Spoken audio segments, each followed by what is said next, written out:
This one's called Sandals of Sandhills. Let's see.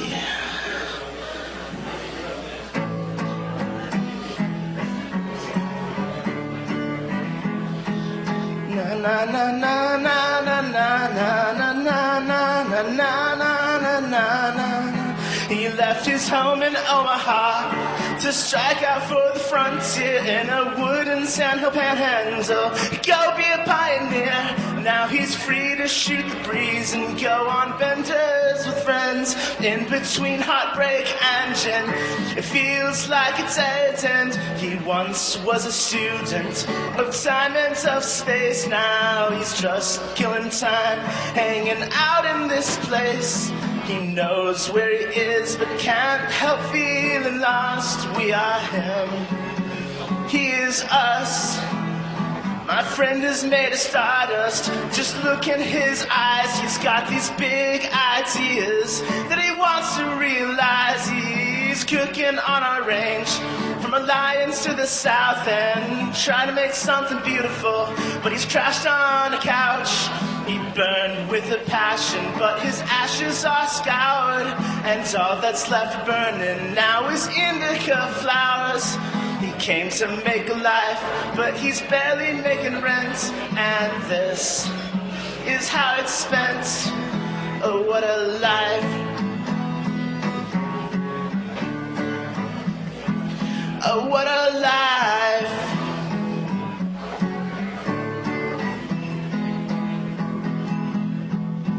She came back from the prairie, from an island in the sea, turned her sandals into sandhills. Oh, why did she leave? But a future life she planned for was not in the books, and she heard nasty whispers, she got dirty looks. But a stranger in a window put her dreaming on air.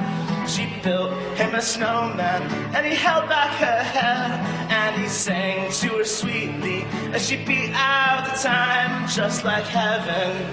Oh, what a life. So turn your sandals to the sandhills, and your footprints to the forests. They're not supposed to be here, but we planted them ourselves. And trade your sandals for the sandhills, and your palms for the pines. Oh yeah, now we're not supposed to be here, but we planted here ourselves.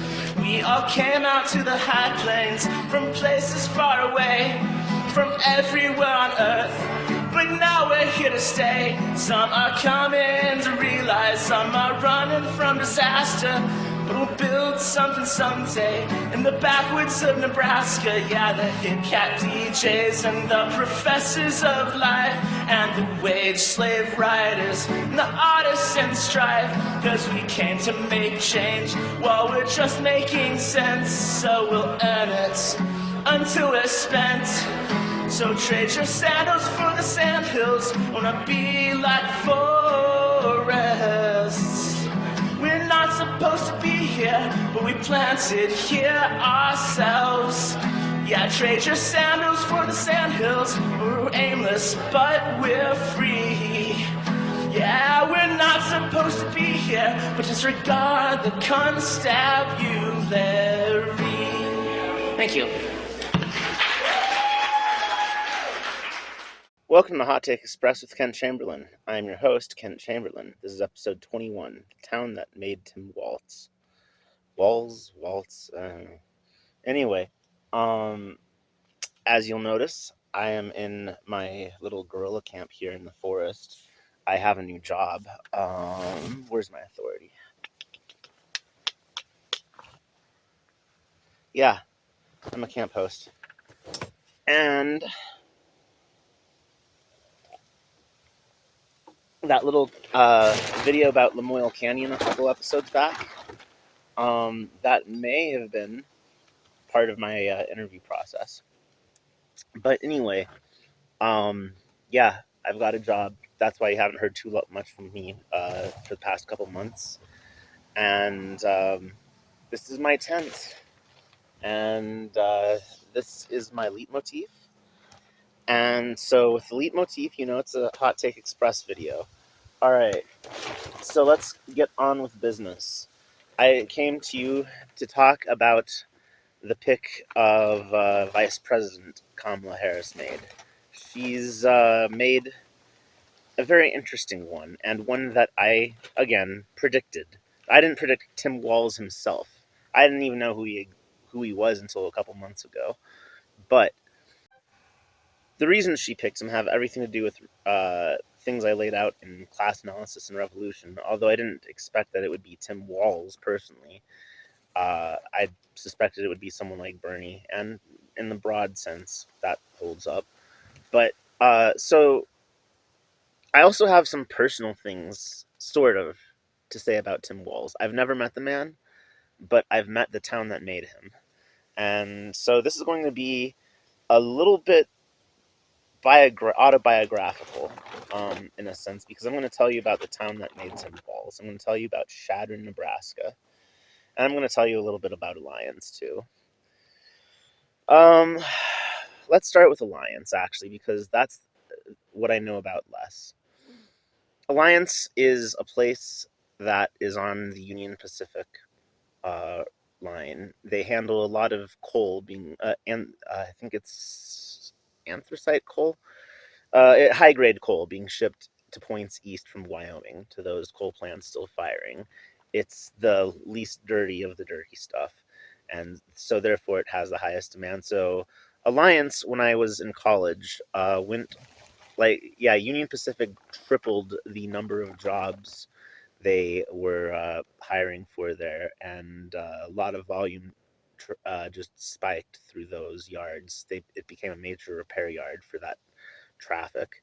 Some friends of mine even went into that, but yeah, like housing prices, skyrocketed in Alliance overnight, and people were even buying houses in Chadron, or renting in Chadron, an hour north, just to uh, relieve some of the pressure from the immediate housing prices. But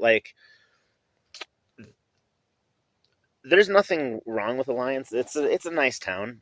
Solid working class town.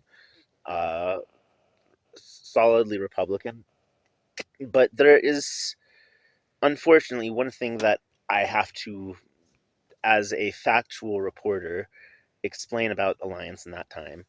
It led the nation in teen pregnancy. And Alliance, okay, so Alliance is where Tim Walz taught school. He was a history teacher, and that's cool. And as far as I know, he didn't have anything to do with the high teen pregnancy rate in Alliance. It led the nation in that.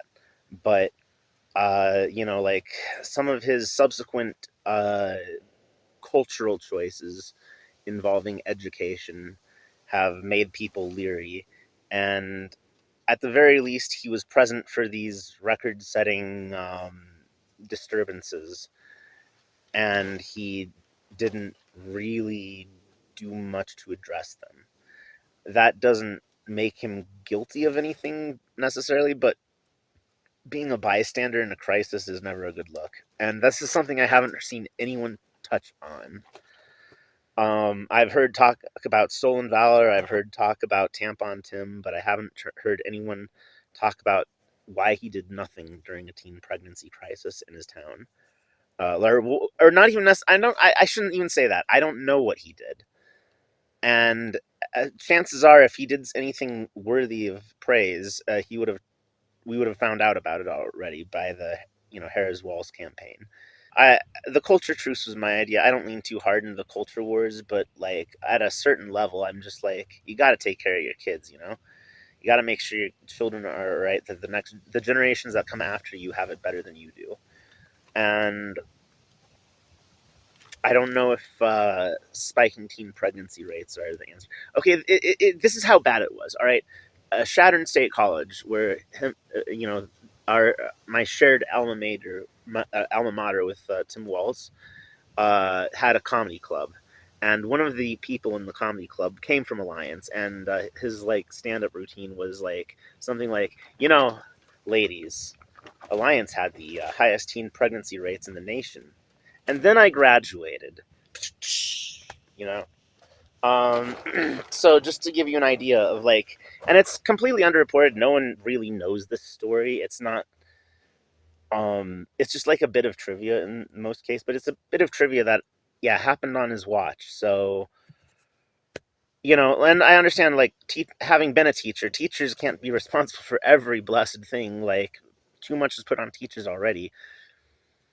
But you still should be inculcating in your kids like some basic moral values, I guess, is what I'm trying to say. Like, you should be teaching them to take responsibility. You should be teaching them. I mean, heck, I mean, like, if he was a Republican, like, you could make the abstinence arguments or whatever, like, what he's teaching them isn't working. But, like, he's a Democrat. He at least could be teaching them to wrap it before they tap it. But, not what happened. I'm not trying to diss him, but I'm like, he is signed up to help the enemy, so I guess a more fulsome view of the man is necessary. We need to look at him with the openest eyes possible. Um, Now, what was the town that made Tim Walz? Chadron, Nebraska is a town I used to love. I adored that town, and in many ways, I still do. A lot of people I love and cherish live there. It's a gorgeous town. It's got 100-year-old buildings. I mean, I hear the Europeans in the back snickering at that, but it's a young country, and for as young as it is, it's got some fairly old stuff. It's got like fur trapping outposts from way back in the day. Um, uh, yeah, Louis Bordeaux, and I think that fur trapping facility he started, that post, it was what armed the Lakota so they could fight back with good weaponry at Little Bighorn. He traded guns for pelts, and they've there's like a massive private museum outside city limits called the Fur Trade Museum. Completely private collections run by like a private um, like nonprofit or something. But I've always been impressed, not just at the breadth of their collections and the history they put on or they displayed to the public, but also the fact that they were able to do all of this without the government. You don't see that a lot. It doesn't happen a lot. Usually there's not that kind of interest, but with some subjects, I guess that is possible. But anyway, that's just a little quirk of the town. Like, most of the people who are history majors end up uh, at least interning, if not working there, or the Mary Santos High Plains Heritage Society, which is where I worked. Um, it's dedicated to the lifetimes and writings of Mary Sandoz, a local girl done good about 100 years back. She wrote a book called Old Jewels that I'd recommend anyone read. It's a fantastic account of the pioneer days in the Nebraska Panhandle. She was from a place called Mirage Flats, not far from neighboring town of Hay Springs, where my best friend lives. But that's like, I want to say like 40 miles from Chadron, which is in the distances of the American West, just a hop, skip, and a jump away. Most people would not even blink at a commute like that. But anyway, yeah, it was it and is a pale or it, yeah, a pale blue dot, I guess is a fair way to say it, in a state of deep red. Chadron, historically, if you look at its uh, the history of its prominent people, has had a disproportionate impact on the rest of Nebraska. There was at least one mayor of Omaha that was the mayor of Chadron first.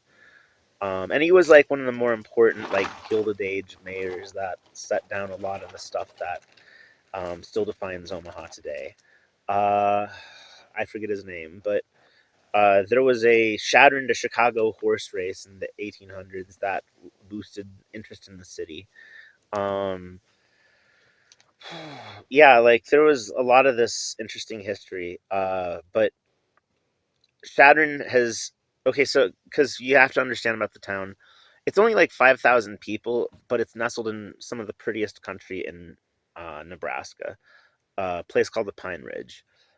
It's not properly a hill, like hills like the Black Hills. It's an escarpment, but it looks a lot like the Black Hills in effect. Very, very beautiful. My best friend's dad has like a little tiny acreage, like a single acre, in the Pine Ridge. But like what happens is a lot of the richer people in Nebraska get bigger acreages than that out in the Pine Ridge. All of Omaha is like dentists and real estate agents and doctors and whatnot. They've all got like, a second home in the Pine Ridge. And so that's one of the things that makes Chadron so blue. The other thing is the college, Chadron State College. The one and only time served in any branch of government was for Chadron State College's graduate council. I was voluntold for that because all my professors respected me pretty much, and so I ended up actually making it. It was Chadron State College was one of the cheapest colleges in the country when I started going there as an undergrad, and when I graduated, when I almost graduated with my master's, um, and but left anyway. It was the cheapest college in America because of the reforms. At least the graduate side it was the cheapest public college in America because of some of the reforms. I was in graduate council during the Great Recession. Everyone's budgets were being cut, and I like figured out ways we could save money without reducing the quality of education. Basically, I was like, well, how expensive are the tests we do to make sure that students know what they know?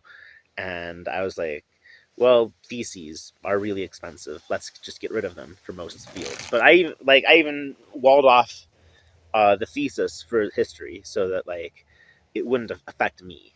Like I wouldn't personally benefit from this because I didn't want to look corrupt. But like most fields, especially like the business fields, where like most business majors, even on the graduate level, are not really interested in doing academic research in the field of business. They're interested in starting a business, and so making them do theses is just basically like asking them to churn out drudge work that no one will ever cite in the history of mankind. So rather than go through all that expense for no discernible reason, I figured, well, just snip it out of the budget. Like, let's see if we can maybe save the professor hours on that. And then we don't have to have like these cut rate associate professors undermining the professors union. And while we can still maintain a quality education for more kids per professor, and that worked. That worked really well. A lot of communism is just common sense solutions, like not always even necessary. Because like the thesis thing, that's something I came up with. It was we were given a list of options from which to pick to like try to balance, and I picked like a couple of things on there, like sure tighten up academic standards a little bit, ring out couple more of the party boys that didn't get the memo that stops at undergrad, but like by and large. Yeah, like my reforms worked, and Chadron State College has kept growing. It's not the only thing I bequeathed Chadron State. I worked in the college cafeteria between undergrad and grad, and I was hired to flip burgers essentially, but my knowledge of history led me to knowledge of culinary ingredients and how they work together and have worked together over time. And so I was able to pull off some remarkably crazy stuff, especially when truck didn't come. When truck didn't come, a lot of times they would just unleash me at whatever we did have, and they were just like, make something out of that, Kent. And I would throw together something amazing, and the kids would rave about it. And the guys that owned the concession to serve at the cafeteria at Chadron State would like jot down the recipe I made and like send it to some of their other branches. I'm told that the spaghetti sauce, the marinara, the red sauce, to put it in New York Italian, the red sauce I made. They don't. They decided that it costs too much to serve it to the kids because I put a lot of herbs in it. But and I put like expensive stuff like olive oil and red wine. But they decided that it's not too expensive to serve at like official functions with the dean and stuff. So just to give you an idea of the liberalism of CSC, right? Um, like, because it's a good place, but it's still academia. It's about as nice as academia gets, but their academia has its class limitations. Um, and I'd say it's as nice as academia gets because it's cheap and it's small. I figured the less tuition we charge, the more working class the place will be. Um, and that's how it was. But like now, what did a younger, dumber, yeah, more shit libby Kent Chamberlain do in Chadron? What was his social life like? Well, every Wednesday at the local coffee shop, there was an, and I think might even still be, an open mic. And it, everyone, from the college and, not just the students, but the professors, but also like local townspeople and, what passed for the local music scene, which was fairly extensive, and of which I was a part in a small way. Um, we'd all get together and we'd jam out. It started off mostly with poetry. Yeah, like the local English majors chapter, Sigma Tau Delta, I think. They started off the open mic, but it gradually transitioned into more and more music. Um, I play guitar. Yeah, I was the douchebag. Like I started off as being the douchebag that played Wonderwall, and I'm just saying maybe you're gonna be the one that saves me. Yeah, yeah. But like, it was a real social event. It was like I think at one time I called it like church for hipsters, and it sort of was. Uh, and there were like three people that sort of coalesced there. Me, my best friend, we'll call him Shaggy. I don't have anyone's permission to use names, so we'll just call him Shaggy. And then uh, there was another guy. Um, we'll just call him Velociraptor. Uh, and the three of us were like kind of notorious as like good friends. And as Bernie, like our politics were fairly to the left, but as Bernie started to run, me and Shaggy became, like a well into the Bernie campaign. I'd been for Ron Paul the other two times when he'd run before, but like that energy seemed to be mostly with Bernie that this time around, the anti-war, anti-elite energy. So I was with that, and so was Shaggy, and Velociraptor was a race nationalist um, with the Lakota. He he initially disdained it and was like, this is he had basically tried to, from our perspective, scab it. I was like, this is a racist settler colonial thing. Bernie's like trying to win in the Democratic primary on stolen land, kind of crap. Which, from my perspective today, screw Bernie, but like that was a dumb reason to oppose. And then the reason that Velociraptor ended up supporting Bernie in the end was even dumber. His favorite landlord, Killer Mike, endorsed Bernie. That's what got him on boat on the side on our side. Anyway, there was Democratic Party primary in Chadron, and the three of us went to the primary or the caucus site. Yeah, because Nebraska has caucuses. We also have primaries, but the primary is just a beauty contest. It doesn't decide anything. But like, even though it was like wildly, like 3-1 in favor of Bernie versus Hillary, and like they decided that both the Bernie and Hillary people got one delegate out of Chadron, which was nuts.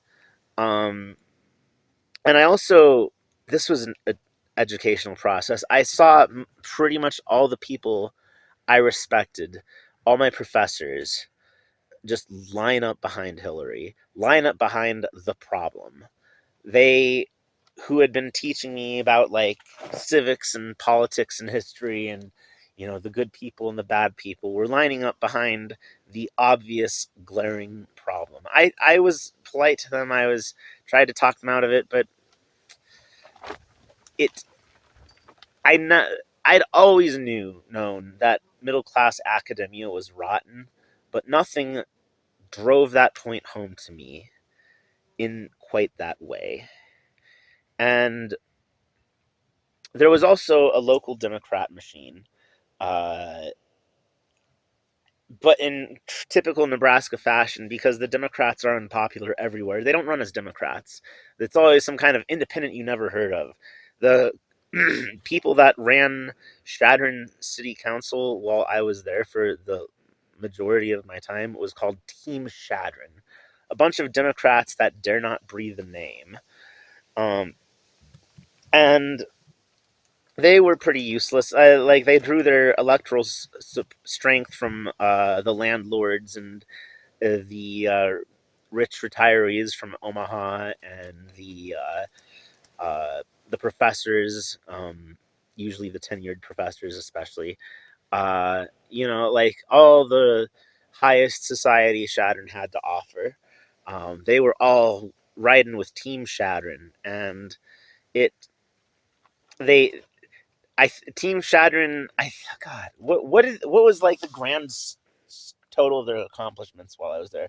I think they got like some solar panels installed, but not just any solar panels. Like, for like the town electricity, you could use the energy from the from the municipal solar panels, if you agreed to pay like extra money to NPPD, which is the nation's only socialist statewide utility, um, and is pretty good. But come on now, that's like, and in the realm of like solar panels and just like going off grid or like trying to contribute to the grid, they are fairly bad, or they were fairly backwards in those days. You couldn't just like put solar panels on your roof and sell the electricity back into the grid like you can. And unfortunately, California is better at this. But or even Georgia, I think, will let you do that. But yeah, like no, so like and it was even like borderline illegal, because to even just have renewables like that, because you know that would technically make you a supplier of electricity, and well, NPPD has a monopoly on that in the state of Nebraska. And like I said, they're usually really awesome. The electricity is about as cheap as they can get it, and a lot of it, surprisingly, is nuclear, which is cool. But uh, like if you want to generate your own electricity, you should be able to, especially from like renewables. Like you're not hurting anybody. I think they've changed the laws a bit since, but yeah, like that little boondoggle was like the coolest thing Team Chadron did. Oh, they tried to install a roundabout in town, and that, thankfully enough, pitchforks came out to stop that dead in its tracks. They gave like a lot of tax breaks to out of town money, like a lot of it sometimes, in one case, criminal money from California, to basically buy up all the local businesses and or like start new ones that'll compete directly with long established ones. And now we've like, okay, like we got a new Domino's pizza in, but then like the long established pizza place that everyone in town had known and loved couldn't handle and was barely making it as it was. They couldn't handle the competition, so they folded up shop. So in the end, we still had the same one pizza shop, or the same exact number of pizza shops, because there's also a Pizza Hut. But now the town was like forbearing at collecting taxes from the existing pizza shops, or one of the pizza shops they had. So it's like just genius level mismanagement like that was the kind of liberalism that town delivered. And it didn't just stop with Indivisible, right? Because okay, like, and yeah, in this little resistance lib group, Chadron Indivisible, they I heard a lot of really just knuckle dragging capitalist takes. Like, the people that hate Fox News were quoting Fox News, and not like the Tucker Carlson bits, but like the just the stupidest neocon stuff, and it was just mind boggling. And no one, and the thing is, there were even like a couple people in like the town's Democratic structure that recognized that the crap that they'd do was just unreal and wrong. But they'd tell me about that in whispers when no one could hear, and their precious little reputations wouldn't be threatened, right? But like, now let me tell you about the three communists of Chadron. That was me, and that was Shaggy, and that was Velociraptor. And we all being like having met through the open mic, or I knew Shaggy beforehand through Dungeons and Dragons of all things. Yes, that's right, I'm a nerd. But like, uh, yeah, having all met through the open mics and having some level of musical ability, all of us, we decided that we were going to start a punk band, and we called it Republican Jesus, and it was amazing. We just like made fun of all the stupid stuff that was going on in the open mics. There was like a couple of people that kept playing the same songs over and over. Ain't no sunshine when she's gone, and that we just took the piss out of that. One time we covered that song badly on purpose, and that was pretty much the repertoire of Republican Jesus. And when I say Republican Jesus, it was a diss on the Republican Party. We were still Democrat. I was still a Democrat, but it was like, it wasn't a diss on MAGA. It was a diss on the old neocon crap. The George W. We're going to storm into Iraq, and we don't give a damn how many of you have to die for this imperialism nonsense that we were against. Republican Jesus, just like to like differentiate from like the actual message of Jesus.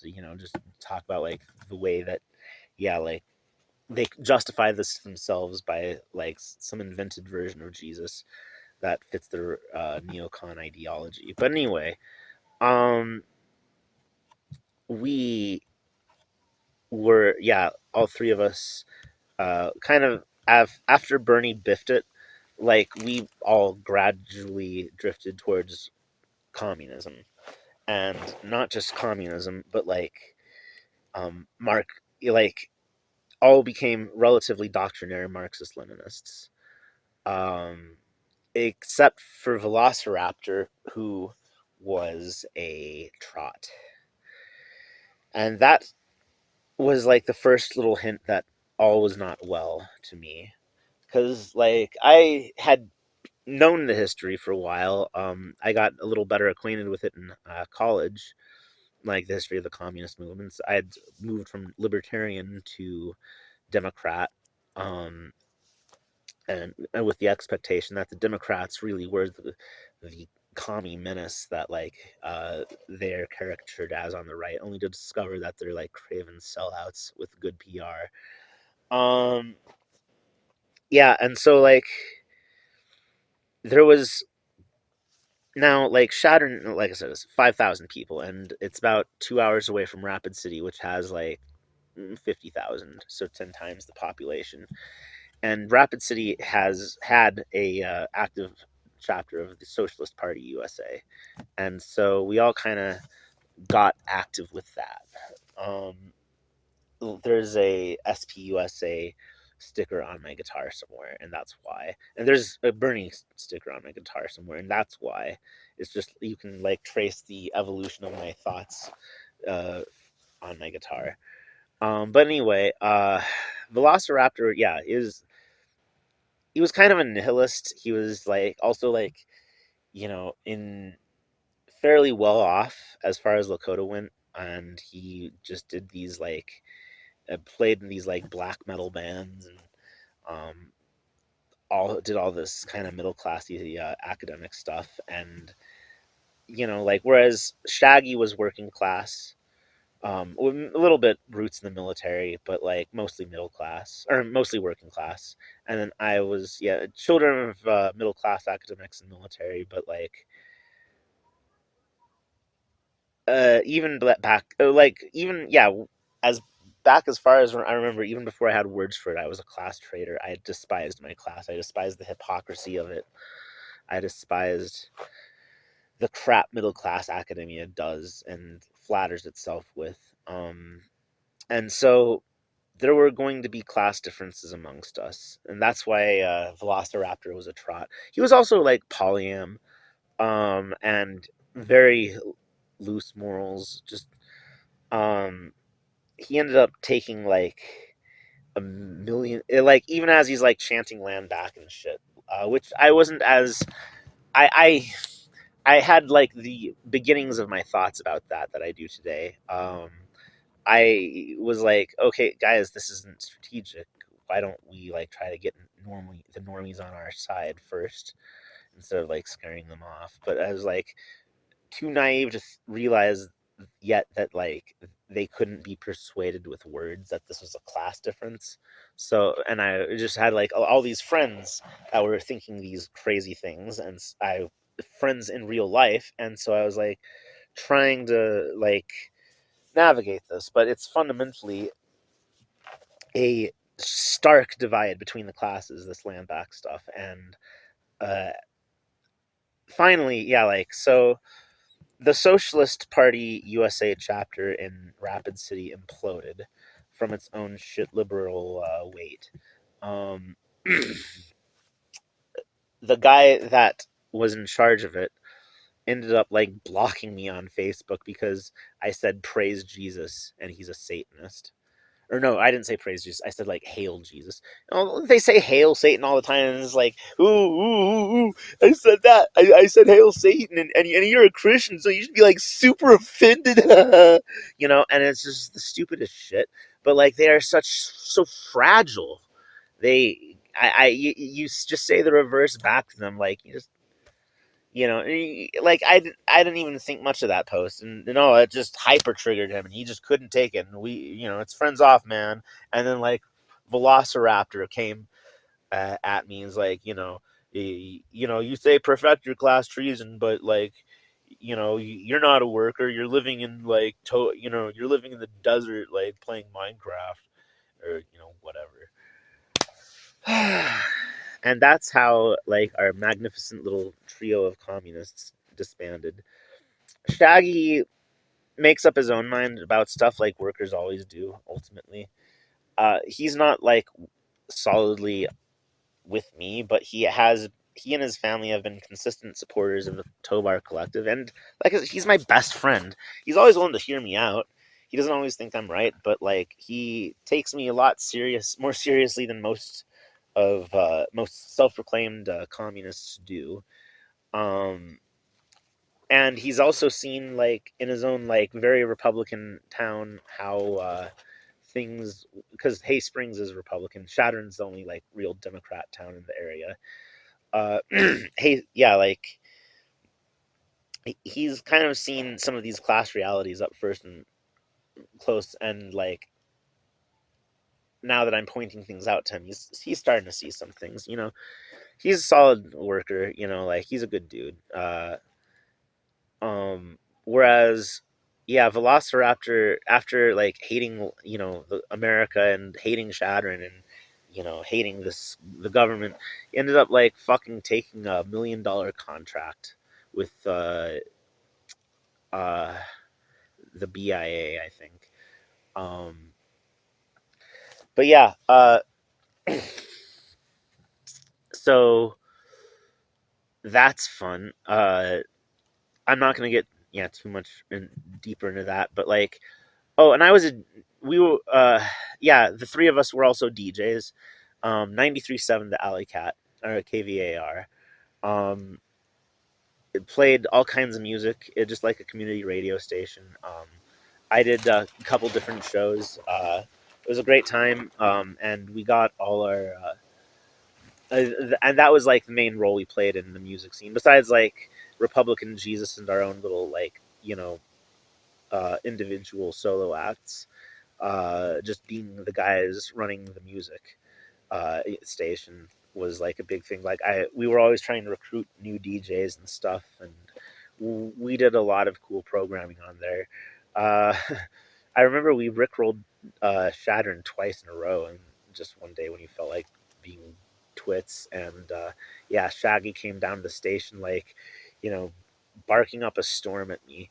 But yeah, like thing is, I detected in the left, especially in the SPUSA chapter in Rapid, that the soullessness, the nihilism, uh, the sliminess that I would come to recognize throughout the entire synthetic left, and it culminated in this: the guy that ran the SPUSA chapter ended up like getting a mutual friend of ours killed. We'll call him. Uh,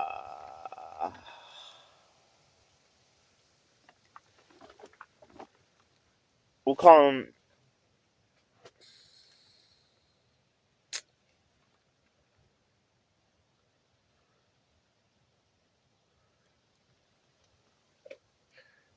We'll call him Happy. He wasn't happy, but usually when I saw him, he was happy, and I don't want to call him anything that would dishonor his memory. Usually when I saw him, he was happy, or at least trying to put on a brave face. He struggled with addiction. He struggled with what he called the big boy drugs. It was a college town, so alcohol, weed, pretty common at like most things. But like, there were a couple people that took it a little further than that, and he was one of them. And there was after like I triggered uh, this douchebag um, by saying "Hail Jesus." Uh, he decided a couple months later to make this huge call out post against me, um, and like then I noticed that some of the information was getting back about this post. Like, we didn't have very many mutual friends left at that point, and there was only one way it seemed like he was getting this information, and it was through Happy. And so I confronted Happy about this in private message, and then he saw it and he blocked me. And then I found out not too long after that he overdosed and died. And I was defending myself. I was defending myself from a bunch of like cackling shitlibs on the internet, just calling me names because they're narcissists. I didn't say anything that wasn't true. I didn't go overboard. I wasn't super harsh, but I was just setting boundaries about like, hey, you don't get to help them treat me like this. You don't get to be a flying monkey for them. I want them out. I chose to have them out of my life, and you need to respect that. So actually, who I blame for the OD is the leader of the SPUSA in the chat, the local in Rapid in those days. Um, he's got blood on his hands, and when he dies and finds out that Satan does not, in fact, rule the universe, he's going to answer to an almighty God for that blood, I think. But yeah, the dark side of Chadron was like, this liberalism, this hyper liberal individualism. Uh, it's got consequences, and people don't want to think that, but it's true. Um, there was also like a guy that died, a professor. No one was able to track down his killer. There's probably some locals that know who it was, but nobody's talking. And another local made a book about it that became a movie. And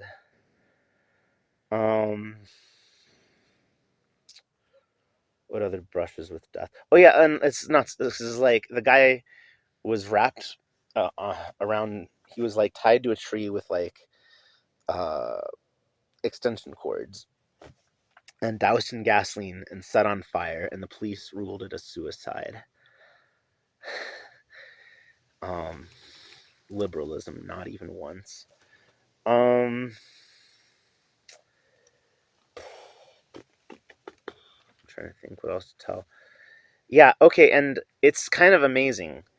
So these, our little three amigos of communism there, like, went on to have an outsized impact. Okay, so I'd never really joined the Socialist Party. Like, I mean, I think I let them buy me a gift membership once, but like I didn't participate too much because that's 2 hours away, and at the time I didn't have a car, or if I did, like that's still a lot of gas. So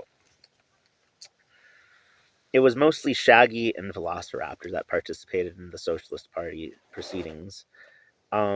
Shaggy ended up being like in charge of the National Party paper, The Socialist, for a while.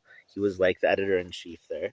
And he got fired from that by publishing an article that Rainer Shea wrote about that was upholding North Korea.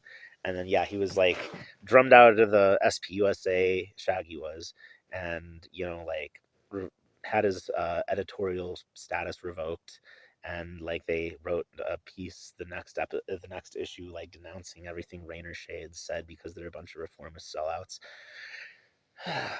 Now, don't get me wrong, I despise the settler colonial whining that Rainer Shea was famous for back in those days, but credit where it's due. That was an article that stayed mostly on point about communism and anti-imperialism and not settler colonialism.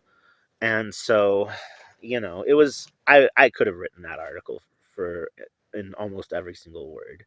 Like, and that was basically the last time Shaggy participated in national politics of this ilk. But he's a well wisher, and he's supporting my collectivization efforts. Uh, and whereas Velociraptor, like he ended up interacting with like Mimi Soltzik, who was the presidential candidate for a while, and Mimi died of cancer or something. I'm not entirely clear, but then I saw another guy, another Facebook account after that looked a lot like Mimi, like in the pictures, and I'm just wondering if Mimi Soltzik wasn't like some kind of a CIA agent, because like the synthetic left that I came to reject, I called them that's a term Caleb Boppin invented. At the time I called them middle class poser socialists. That was my go-to phrase.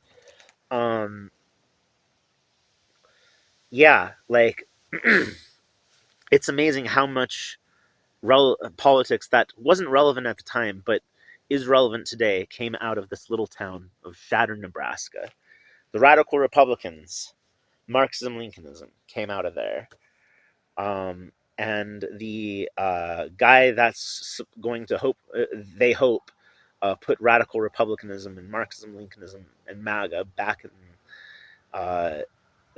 back inside the box. Tim Walz, he sprang from there. The synthetic leftoids, led by SPUSA types, sprang from there and purged the honest, like my friend Shaggy, out of the ranks. It was all a bunch. It was started by hipsters mutating into Bernie Bros, mutating into comrades. And some of them meant it, and some of them didn't. and we all took different paths out of Chadron. Um, what else do I want to say? Oh yeah, okay. So I want to talk about class analysis and revolution a little bit. Toot my own horn. Um, when I was a Bernie bro, one of the things I realized is that we don't get anything we want out of the Democrat Party. We want something and they punch left. They insist to soldier that noise so hard our heads are spinning. It's the only effective politics they know how to do, because whenever like they go up to combat against like the neocon Republicans, they always somehow manage to lose with their tails between their legs. Oh, it was the big bad Republican super minority blocking everything he wanted to do again, Obama. So yeah, Mitch McConnell's very powerful, yes. And so like I mean, obviously what it was is that like the Tea Party Republicans, the neocons were just blocking a convenient excuse to block everything Obama campaigned on doing but didn't actually want to do. It was just a convenient excuse to tell all the loyal voters at home, like, oh, we can't do that. But like anyway, I was looking at that dynamic inside the Democrat Party, and then I was looking at the dynamic inside the Republican Party, where the base, the Tea Party at the time, got every blessed thing they wanted. It seemed like.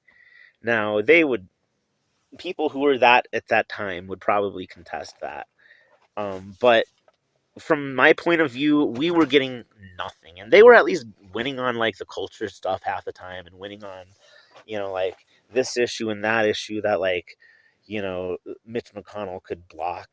I didn't really understand the underlying politics of it, but it that's how it looked. So it was like, okay, so if I want to get what I want out of politics, clearly I should not be a Democrat. I should be a Republican, and I should make my demands known inside the GOP, because their voters get what they demand. Their voters get what they ask for. And ultimately, that's true. It wasn't just a pose. The GOP does have more democracy internally than the Democrats do. I mean, like, Trump did have to win a primary, and that was a contested primary. Even though he didn't show up for the debates, there was still democracy. People could have thrown Trump out of, like, denied him the nomination if they felt like it. Um, and Trump won in the first place because there was internal democracy, and the Republican elites couldn't just rig it like the Democratic elites did. So that was one of the things that got me thinking about Marxism, Lincolnism, and then I was just like, yeah, like I knew the bits about Karl Marx being a Republican. I mean, like, I even, funnily enough, I was probably the most famous, or the most notoriety I have under my real name is a webcomic that I did. It's got about like 400, a little over 400 installments in it. I stopped working on it regularly about a decade ago. And then, like, recently, maybe about last year, I think I finished up the chapter that was half over, uh, just so it wouldn't leave it hanging. But anyway, it webcomics with, that tell a kind of an intricate story and that have like a deep archive. They do fairly well, and like there were a couple times where people knew who I was and I didn't know who they were because they read my webcomic in real life. It didn't happen a whole lot, and it wasn't like a day job. I couldn't pay for a whole lot with it, but like I was able to save up money to like buy a ticket from Portland to Chadron once with that.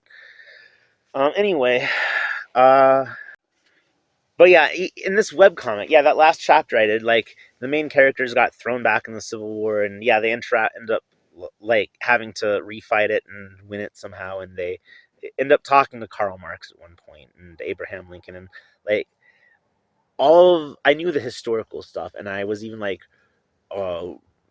doing pop culture about it, but like it really only cemented in my head, I'd say about 5 years ago.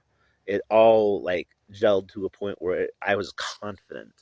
And that's another thing. Like I had inklings of all of this, but I wasn't confident. Like the shit liberty, the synthetic leftoid stuff, like they were confident. And this is like, do I really know more than them? And a lot of it is just like that confidence and learning that, in fact, yes, they don't know what they're talking about, and I do. Because like some of the smartest people are the least confident, as a matter of fact. They doubt the most. They doubt themselves the most. And that's the way to discover wisdom. But once you have that wisdom, that's not the way to live.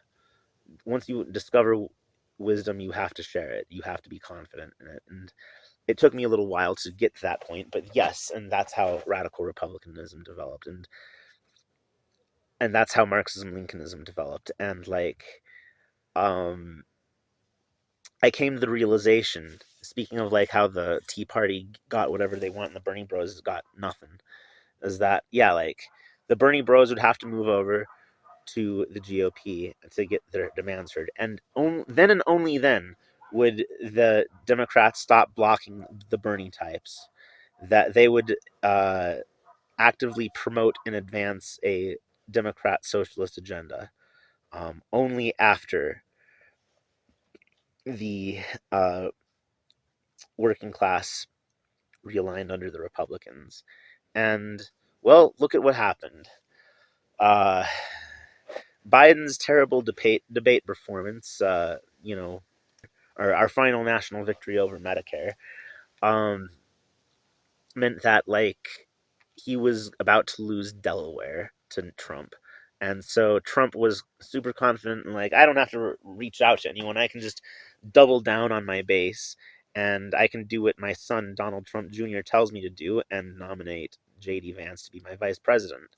So he did that. He nominated, of all of the people, the most pro labor candidate to be his vice president.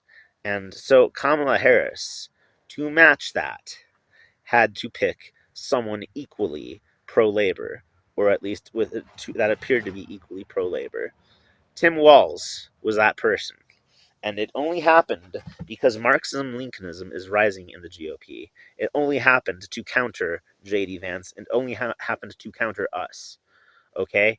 Like, you can say all kinds of stuff about the radical Republicans, but we are just like hyper concentrated effectiveness in human form. Okay, like JD Vance is our guy, and he's the reason that Tim Walz is there. And now, Tim Walz did do a pretty good job in Minnesota. Granted, I don't like. I mean, well, I'm kind of shrug at the culture stuff. Tampons in boys' bathrooms is kind of like, well, to borrow a phrase, weird. But it's not like the deal breaker for me. Like I generally don't care about culture stuff too hard.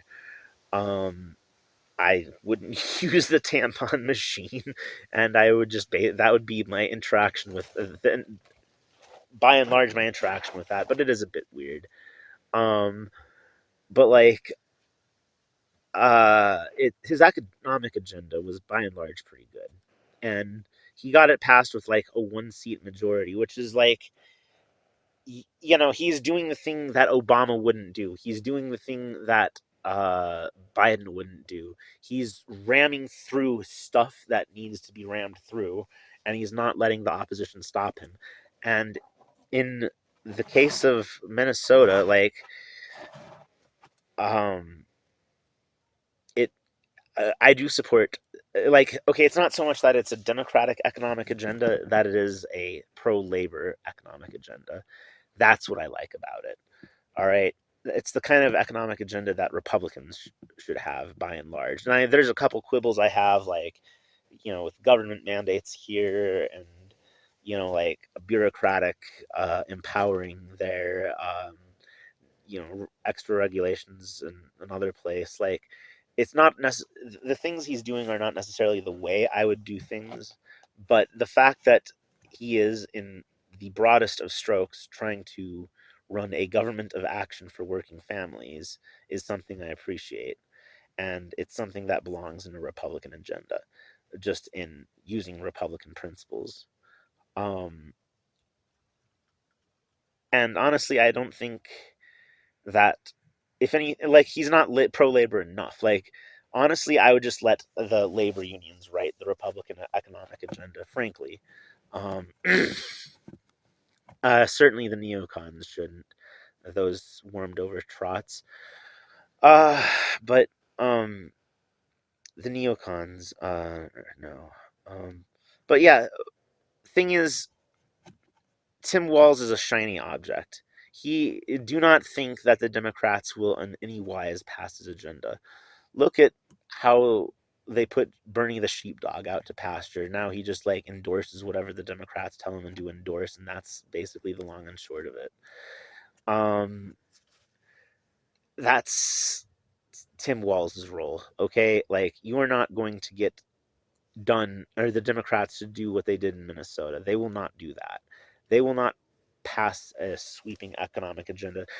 Tim Walz is basically there to make sure that your ass votes for imperialism. That's it. He looks like labor, he talks like labor, but he is an imperialist, or at least he's serving the imperialists. He is there to make sure that your taxes go to Ukraine, that your taxes fund a genocide in Gaza, and that they help destroy Palestine instead of rebuilding East Palestine. That's ultimately what Tim Walz is going to accomplish. And frankly, if we hadn't nominated J.D. Vance to be the vice president, they wouldn't have picked Tim Walz at all. It would have been Josh Shapiro, the guy comparing like anti-genocide protesters to the KKK.